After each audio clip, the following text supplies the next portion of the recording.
Assalamualaikum warahmatullahi wabarakatuh, teman-teman sekalian.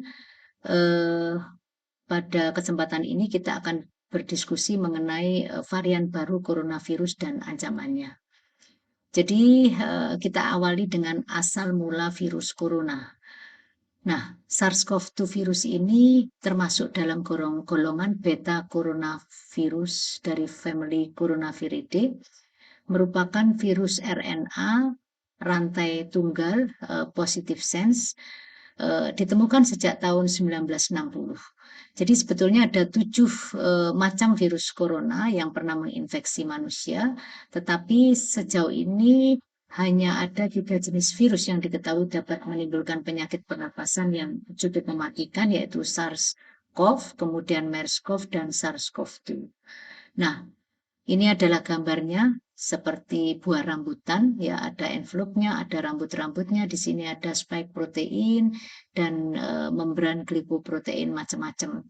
Kemudian ini adalah silsilahnya, berdasarkan genusnya ada 4 genus, dan SARS-CoV-2 ini masuk dalam golongan beta coronaviridae.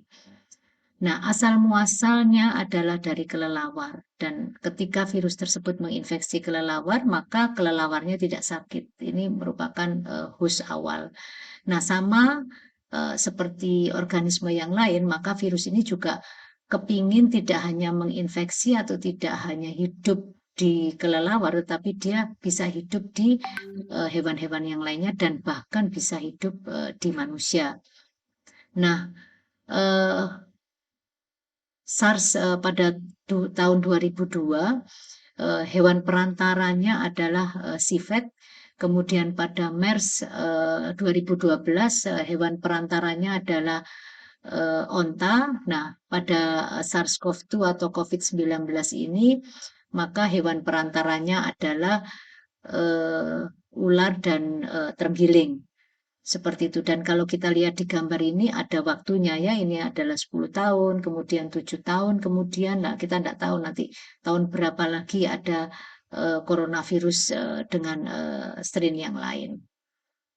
Nah, awalnya memang virus ini merupakan zoonotik, jadi hidup di hewan, tetapi akhirnya dia bisa melompati pagar batas spesies dan menulari manusia. Dan dari manusia akhirnya bisa menular ke manusia yang lainnya dengan cara-cara yang seperti terlihat di gambar, dengan droplet, baik yang small droplet maupun large droplet. Kemudian bisa dengan cara direct contact ketika kita berjabatan tangan, atau indirect contact ketika barang-barang di sekitar kita terkontaminasi. Kemudian bisa juga melalui airborne pada ruangan-ruangan tertentu, dan bisa juga melalui cara-cara yang lain, yaitu melalui blood transfusion, juga melalui transplantasi organ, dan pada ibu ke anak juga bisa menular melalui transplasenta ataupun melalui perinatal pada saat ibu tersebut melahirkan. Nah, gejala dari COVID-19 ini bermacam-macam, bukan hanya gejala respirasi, karena reseptor virus yaitu S2 ini juga diekspresikan di bermacam-macam organ. Jadi bukan hanya paru, antara lain di pembuluh darah, maka pasien akan datang dengan gejala tromboemboli, kemudian di jantung pasien akan datang dengan penyakit-penyakit jantung yang macam-macam ini, kemudian di endokrin pasien akan bermanifestasi hiperglisemia atau gula darah yang tinggi, kemudian di kulit maka pasien akan bermanifestasi dengan kelainan-kelainan kulit semacam ras atau alergi, kemudian di bidang neurologi juga bisa datang dengan pusing, kemudian di bidang pada organ ginjal pasien juga bisa datang dengan gagal ginjal akut. Kemudian pada organ liver pasien akan datang dengan mual-mual dengan peningkatan SGOT, SGPT tinggi.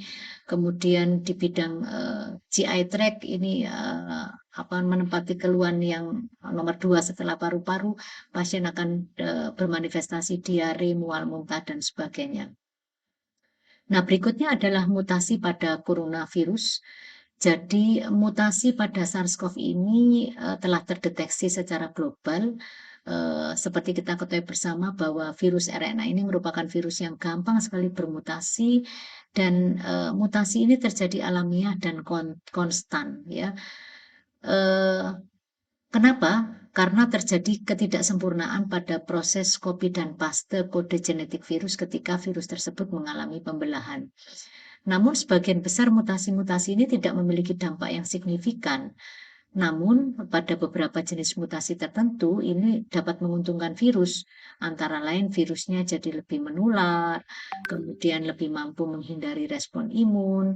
Nah, mutasi-mutasi pada virus yang demikian ini harus dipantau terus secara ketat dan virus-virus yang memberikan ancaman secara signifikan karena mutasi-mutasi tersebut disebut dengan variant of concern atau VOC. Nah, mutasi yang berpotensi memiliki dampak signifikan adalah mutasi pada spike protein ya, tadi tempat masuknya virus. Antara lain adalah mutasi pada subunit S1 yaitu substitusi dari GAT menjadi GGT pada posisi kodon 614 dan mutasi ini dapat mempengaruhi reseptor binding jadi masuknya virus dan menurunkan kemampuan antibodi kita untuk menetralisir varian tersebut dan juga berpotensi untuk meningkatkan penularan, kemudian meningkatkan keparahan infeksi, kemudian mempengaruhi ketepatan diagnostik. Jadi kadang-kadang strain virus yang baru ini tidak terdeteksi dengan tool diagnostik yang sekarang ada. Juga menurunkan efikasi dari terapi standar yang kita berikan dan juga menurunkan efikasi dari vaksin ya. Nah, ini adalah contoh-contoh dari varian of concern tersebut. Yang pertama adalah varian yang ditemukan pertama kali di UK, concernnya yaitu meningkatkan transmissibility dan meningkatkan severity atau keparahan. Kemudian berikutnya adalah varian yang pertama kali ditemukan di South Africa, sama concernnya ditambah dengan kemungkinan dapat menurunkan efektivitas vaksin. Kemudian varian yang lain yaitu yang ditemukan di Brasil dengan concern yang sama seperti varian yang ditemukan di South Africa. Nah, VOC adalah suatu varian yang terbukti memiliki kemampuan lebih mudah menular, kemudian kalau menular menimbulkan penyakit yang lebih parah, sehingga kalau kita lihat angka rawat inap di rumah sakit demikian tinggi, juga angka kematiannya. Dan juga menyebabkan penurunan kemampuan netralisasi oleh antibodi yang diperoleh dari vaksinasi maupun antibodi yang diperoleh ketika pasien tersebut sudah terinfeksi sebelumnya, dan juga menurunkan keberhasilan terapi standar yang selama ini kita lakukan. Nah, oleh WHO, mutasi-mutasi tersebut atau varian-varian tersebut diberi nama alfabetik alfa, beta, dan gamma. Dan ini adalah pertama kali diidentifikasi di mana, tetapi untuk menghindari dampak negatif dari suatu negara yang pertama kali ditemukan, maka WHO menyebutnya dengan alfabetik. Sebetulnya masih ada banyak ya, sampai 6 sampai 7, cuma 3 yang penting ya. Ini adalah mutasi pada spike protein secara detailnya. Nah, baru-baru ini ada masukan ancaman dari negara tetangga yaitu strain B16172 atau disebutnya dengan varian Delta. Ciri-ciri dan sifatnya adalah lebih mudah menular, kemudian lebih mudah menyerang dewasa muda dan anak-anak. Kalau yang strain dulu tidak suka anak-anak, strain yang sekarang suka anak-anak.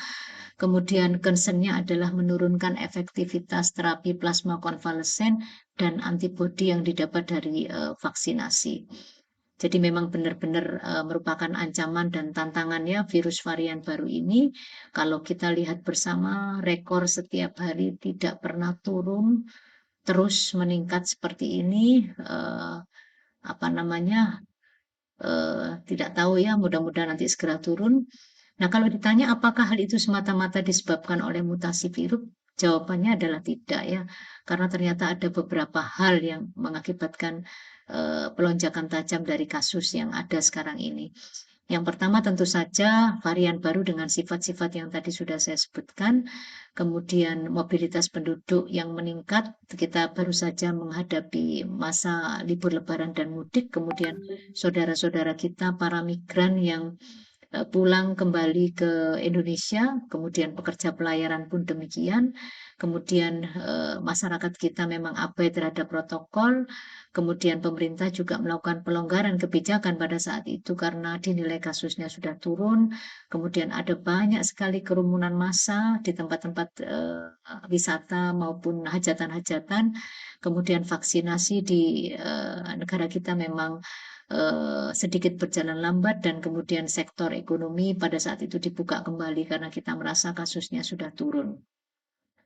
Nah, teman-teman, sebetulnya mutasi itu hanya terjadi pada saat virus tersebut berada di dalam tubuh. Jadi ketika virus tersebut masuk dan bereplikasi, maka akan terjadi mutasi dan akan timbul strain atau varian baru. Nah, kalau di luar ya dia tidak bisa mengalami mutasi. Oleh karena itu cara yang paling mujarab untuk menghentikan virus bermutasi ini adalah mencegah agar kita tidak terinfeksi oleh virus tersebut ya. Jadi tidak membiarkan virus tersebut bermutasi seperti itu. Dan hal tersebut dapat dicapai dengan cara patuh protokol kesehatan yaitu 6M dan memperkuat pertahanan diri kita dengan melakukan vaksinasi ya. Jadi eh, terima kasih. Yang paling penting adalah jangan lupa selalu mentaati protokol kesehatan 6M. Yang pertama memakai masker dengan benar, mencuci tangan dengan sabun, air mengalir ataupun dengan anti septik, kemudian menjaga jarak, menghindari kerumunan, kemudian menghindari bepergian yang tidak penting dan menghindari makan-makan dengan orang lain di luar keluarga kita. Saya kira cukup demikian. Terima kasih dan salam sehat. Assalamualaikum warahmatullahi wabarakatuh.